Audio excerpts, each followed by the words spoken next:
Exposição da Epístola aos Gálatas, capítulo 4, do verso 21 ao verso 31. Tema: escravidão da lei versus liberdade de Cristo. Paulo, dos versos 8 a 20 do capítulo 4 da Epístola aos Gálatas, exorta duramente aqueles irmãos por procurarem a justificação pela lei. O que Paulo vai fazer agora é apresentar uma ilustração entre a escravidão da lei e da liberdade em Cristo. Gostaria de que os irmãos se recordassem de duas coisas fundamentais para entender a argumentação de Paulo e o porquê dele usar essa ilustração. Primeiro, a Epístola aos Gálatas foi escrita para combater os chamados judaizantes, grupo que ia até as igrejas e dizia que para ser salvo era necessário, além de crer em Cristo, guardar as leis judaicas. Esses tais alegavam serem filhos de Abraão, a quem foi dada a marca da circuncisão. Segunda coisa, nós não somos salvos pelas obras, isto é, pela prática das leis judaicas, mas pela graça de Deus, conforme Paulo declara em Efésios capítulo 2, verso 8. Vamos à exposição. Paulo, no verso 21, se dirige a esses crentes que, como ele mesmo chama, os que quereis estar debaixo da lei, isto é, vocês que pensam que precisam obedecer às leis judaicas para serem salvos, e lhes faz uma pergunta: não ouvi vós a lei? Noutras palavras, Paulo está perguntando: por que vocês não procuram saber o verdadeiro significado da lei? No verso 22, Paulo chama a atenção dos Gálatas para a história do patriarca Abraão, aquele que deu início ao povo de Israel, relembrando que ele teve dois filhos, um da escrava Agar e outro da esposa Sara. Precisamos dar uma espiada em Gênesis capítulo 16 e Gênesis capítulo 21, do verso 1 ao verso 21, onde temos o registro desta história para entender a lógica que Paulo vai adotar. Lá vemos que Abraão e sua esposa Sara já estavam velhos e Sara não conseguia ter filhos.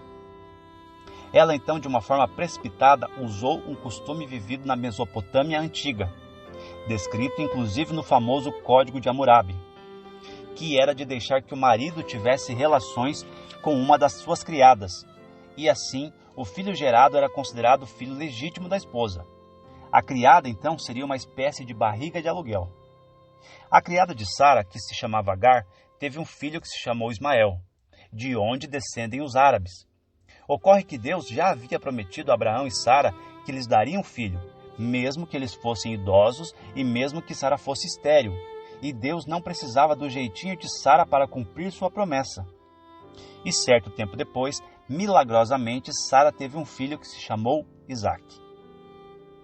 A relação entre Sara e Agar ficou insustentável, e então Sara pediu que Abraão mandasse Agar e Ismael embora, e assim Abraão o fez. No verso 23, Paulo declara que o filho da escrava nasceu segundo a carne, e o filho da livre, isto é, o filho de Sara, nasceu por promessa. Ou seja, o filho de Agar nasceu do esforço humano, já o filho de Sara nasceu pela graça de Deus. Guarde bem isso, pois este verso é a chave para entender o restante do pensamento de Paulo. Paulo, no verso 24, utiliza essa situação descrita no verso 23 como uma ilustração ou alegoria entre a lei e a graça. Quero abrir um parênteses aqui para dizer que Paulo não está formulando uma doutrina nova em cima de alegorias do Antigo Testamento. O que ele está fazendo é dar uma ilustração daquilo que ele já estava ensinando nos capítulos 3 e 4 da Epístola aos Gálatas. Paulo diz que estas mulheres, ou seja, Sara e Agar, representam dois concertos, ou duas alianças. Ele diz que um desses concertos é o do Monte Sinai, uma referência à aliança que Deus fez com o povo de Israel, descrita em Êxodo capítulo 19 e capítulo 20, quando Moisés sobe ao Monte Sinai e recebe as tábuas dos 10 mandamentos, sendo estas tábuas um símbolo de todos os mandamentos que Deus entregou ao povo de Israel. Paulo diz que esta aliança gera filhos para a escravidão, ou para a servidão, isto é, aqueles que vivem debaixo desta antiga aliança, a aliança da lei, são escravos, pois procuram agradar a Deus por meio do cumprimento rigoroso da lei. Esta aliança é comparada a Agar, pois lembre-se no verso 23, o filho de Agar nasceu de um esforço humano. Agora no verso 25, Paulo continua a comparação entre Agar e a lei e diz que Agar é um símbolo da Jerusalém que agora existe, ou seja, da Jerusalém terrestre, pois em Jerusalém se tinha o templo, local central da observância da lei. Paulo, no verso 26, apresenta uma outra Jerusalém que é de cima, ou seja, a Jerusalém celestial, e esta é livre, não é escrava da lei judaica. Seus cidadãos, ou filhos, como metaforicamente é dito no texto, chegam a ela e vivem nela pela graça de Deus. É o reino de Deus que já está presente em nosso meio, de forma parcial, como Jesus declarou em Lucas capítulo 17, verso 21, mas será pleno no futuro, como declara Apocalipse capítulo 11, verso 15. É bom abrir um parênteses aqui para deixar claro que viver pela graça não é viver uma vida libertina de pecados, mas é entender que guardar dias sagrados, circuncidar-se e não comer certos tipos de alimentos não salva. O que salva é a fé em Jesus. E o salvo naturalmente praticará os atos de justiça, apartando-se do pecado e contribuindo com sua vida para o reino de Deus. No verso 27, Paulo faz uma citação de Isaías capítulo 54, verso 1, que trata de uma promessa de restauração ao povo de Israel que estava exilado.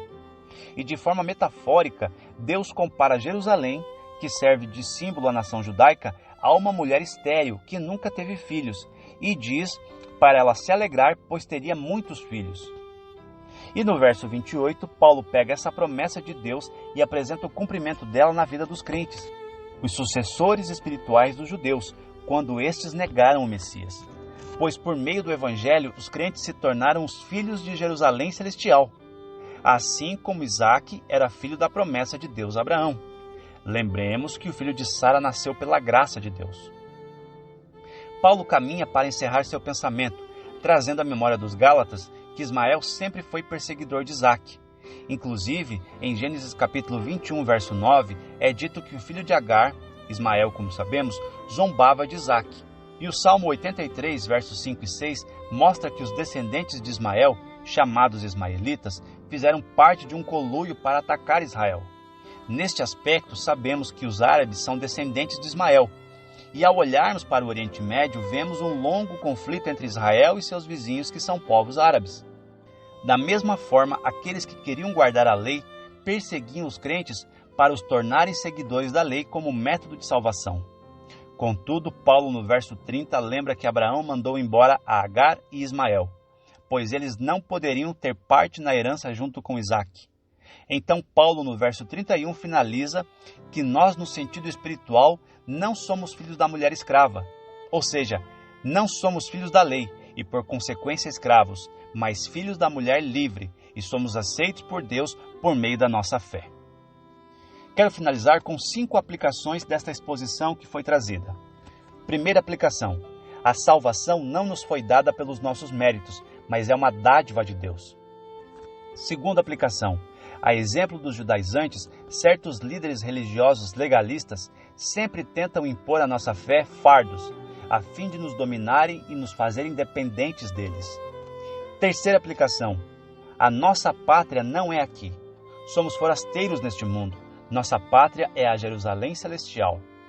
Quarta aplicação: assim como Abraão mandou embora Agar e Ismael, representações daqueles judaizantes legalistas, que mandemos embora de nossa vida todo tipo de legalismo e meritocracia na salvação, e confiemos plenamente na graça de Deus. E por fim, o quinto: quem não aceita o Evangelho da graça como ele é, sempre perseguirá aqueles que vivem livres dos jugos legalistas.